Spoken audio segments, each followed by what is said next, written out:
I think like in the end, actually, like the big takeaway for me is... Hey, what's up? It's Vince Leah from VinceLeah.com, and today I'm going to be interviewing Craig, also known as WheezyWaiter, here on YouTube. So if you're new here to the channel and you want to see some vegan recipes, vegan taste tests, and even vegan shopping videos, make sure you subscribe and ring that notifications bell so you don't miss a thing. Now, we just completed a 30-day vegan challenge and documented his whole journey, and we connected on Twitter during the first part of his challenge. He was experiencing some issues, and he invited me onto his channel, and we did an interview, and I gave him some advice on maybe things he can change and things to look out for, and I'll go ahead and link that video and his channel in the description box below. But without further ado, let's bring on WheezyWaiter. Hello. Hey Craig, how you doing? I'm good. How are you? I'm doing well. Do you mind giving a little introduction to yourself to people here in case they don't know you and where you're about and what you do here on YouTube? My name is Craig. I have a channel called WheezyWaiter. I have been doing YouTube since 2007, so almost 12 years. And it used to just be like absurd comedy, and I would upload every weekday. And lately it's been more like self-improvement documentary challenges. Like I did no added sugar for a month, no internet for a month, and now I've just done going vegan for a month. You know, and I was gonna say, because I've noticed you've done these different challenge videos recently, and the one with no sugar was really interesting. And I'm interested to know what was actually harder. Before we get into the vegan video, was going vegan for a month or going sugar for a month? Which one was more challenging for you? Going vegan was more challenging. Was it? For sure. Yes. It was particularly the effect it had on me. Like that, I screwed up worse going vegan than I did. I think you can screw up worse going vegan than you can just like going no added sugar. It felt more of a extreme change in diet than going no added sugar. I was already kind of like not eating a lot of sugar anyways. So this was a little more challenging. Yeah, and we actually discussed that because we discussed what your current diet looked like when we did the video on your channel. You know, we discussed that you were eating pretty healthy already. Eating fruits and vegetables wasn't strange or foreign to you. No.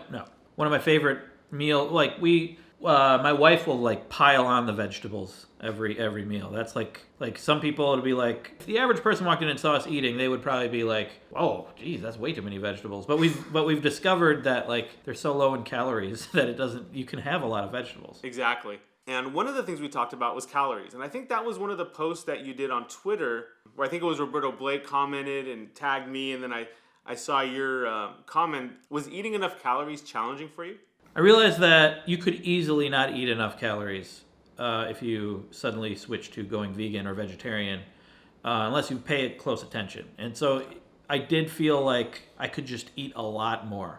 And I could see how someone would accidentally not eat enough and just get really tired and feel terrible. During the course of the 30 days, what is the biggest thing you'd say you learned about food? Like regarding nutrition or the quality of food that you're eating? Did you learn anything different that you didn't know already? I learned a lot of things, particularly just about like micronutrients. Like I knew nothing about B12, or I didn't pay much attention to omega-3s or anything. And now I know like I can get omega-3s from chia seeds, and I didn't even know what a fortified food was. But like now I know that like soy milk has fortified B12 in it and other nutrients. I paid more attention to just how much different things have. And what else did I learn? Well, I learned that I can totally do it. I can just not eat animal products and feel fine, at least for a month. Well, there was an issue in the middle there, but I did learn that I can totally do it. Yeah, and one of the things we did talk about, I'll go ahead and bring it up, is that you just had it seemed like you were eating a lot of fiber. Your fiber quantity really ramped up in the beginning because you were eating so many legumes and fruits and veggies and everything, that sometimes it's a shock to your system. Yes, that's a major moment in the video. A lot of people might accidentally not eat enough. I was probably eating too much, in particular, too much fiber. I was paying too much attention to just calories and not enough to like all the other micronutrients. And I accidentally ate way too much fiber. And that is probably the reason I felt awful after like a week. But it could be other things too. I could have actually got a virus. I felt like I had like a flu virus. Yeah. But it was probably too much fiber. Yeah, because you're probably eating enough fiber. You're probably already eating close to the recommended daily before you went vegan, and then once you went vegan, it just. Oh yeah, Oh yeah, I was already doing fine in the fiber department, and I also like I was eating a vegan cereal, and that had high fiber, and I was using chia seeds for things for the omega-3s, and that has a lot of fiber, and it wasn't very good. So I mean, and then I read that it's a lot of fiber isn't necessarily a bad thing. It's just all of a sudden a lot of fiber is really bad. Yeah, because when I talk to people, a lot of times, we recommend that they slowly transition, but when you basically just turn the switch, that's a big shock to your system. So yeah, that's and you'll see in the video that you tell me that, and several other people tell me that too. Well, it's nice to know that my opinion was shared by others. Yes. I was definitely going too fast. I think in the end, actually, the big takeaway for me is, number one, that I can totally do it. Number two, if I really, really want to do it, I should take it slow and don't, like you say, you kind of have a summation at the end. I edited it so you sound real smart.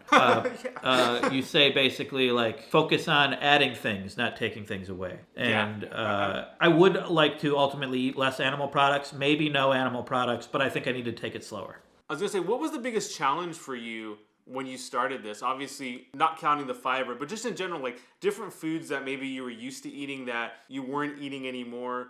Was there a thing that you missed during this process at all? That was actually another big surprise to me, is that I didn't really miss much. Occasionally, my wife, China, would be eating salmon, which was one of my favorite things, and I'd be like, oh, I wish I could eat that right now. But I wouldn't be sitting around thinking about it when it wasn't in front of me. I just didn't miss it. It was surprising. And as time went on, I missed it. I thought about it even less. Now, you mentioned your wife, China, was not doing this challenge with you. She did the sugar challenge with you. Do you think that may be why the sugar challenge was easier, or was it just more ingredients to look at when you went vegan? I think that is one reason why the vegan challenge was a little harder, but that wasn't really the major reason, I don't think. But it was definitely, come dinner time, it was a little more challenging to share the kitchen and make sure that we were, getting enough food. And the reason she didn't do it was because, and she did the sugar videos, because too much sugar, there's no question that that's bad for you, right? And she had no problem giving our baby less sugar and changing our baby's diet in that way. But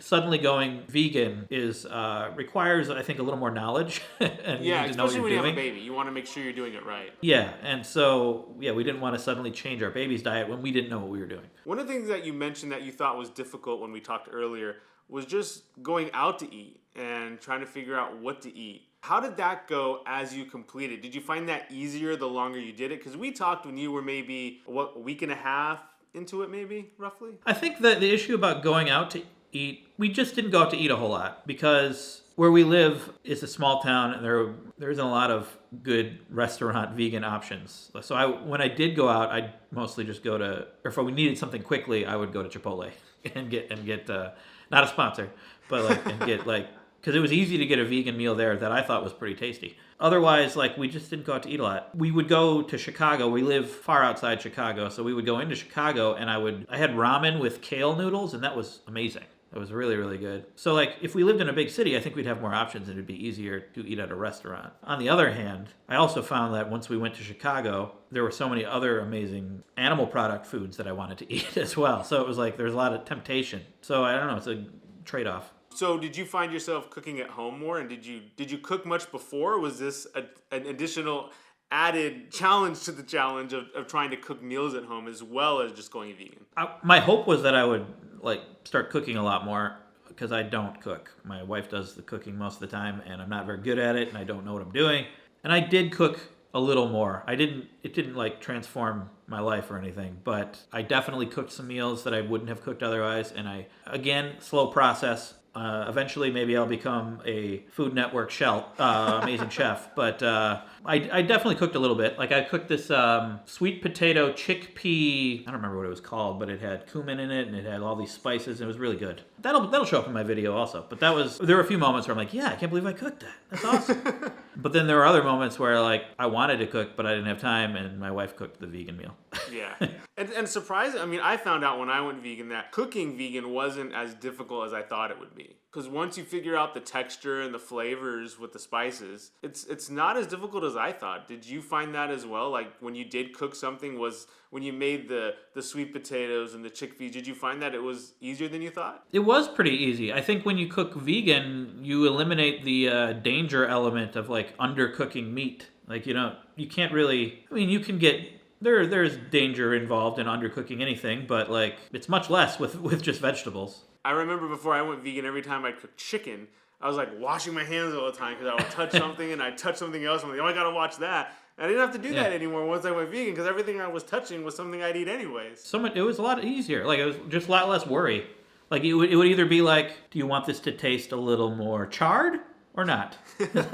Are there any vegan meals that you had during your challenge that you're still incorporating into your daily routine now? That's a hard question to answer because right at the end of the challenge, we've gone to Austin and we're just hanging out in Austin for a month with friends. So my routine is way off. And that's also partly why I probably went back to animal products pretty quickly because we used to live in Austin and we're going back to all of our old restaurants we used to go to. Although I did on occasion choose the vegan option at some of the restaurants we went to that I would have never chose before. I was going to say, I've been to Austin, and there's actually quite a few. It's a pretty big vegan community out there. There is, but there's also... That's true. Again, like, a lot of temptation everywhere. I chose the vegan option sometimes, and, like, in the past, if I chose the vegan option, I probably would have thought, like, this is somehow less than what I could have chose, And now I'm perfectly satisfied with a nice vegan taco. It's awesome. Did your perception of vegan food change? I mean, it seems like it did before you went vegan and then afterwards. Your perception of vegan food, what it tasted like, and how you would feel afterwards, it seemed like that changed as well. Yeah, it did change. I mean, I wasn't like really anti-vegan food in the first place, but now I feel I'm more confident that I'll get a full satisfying meal if I choose vegan.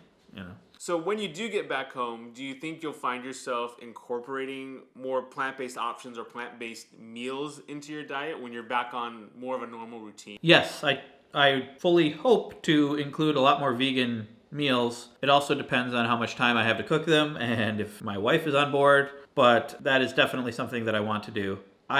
Even now, when I go to get a latte at a coffee shop, I get soy milk with the latte. I didn't do that before.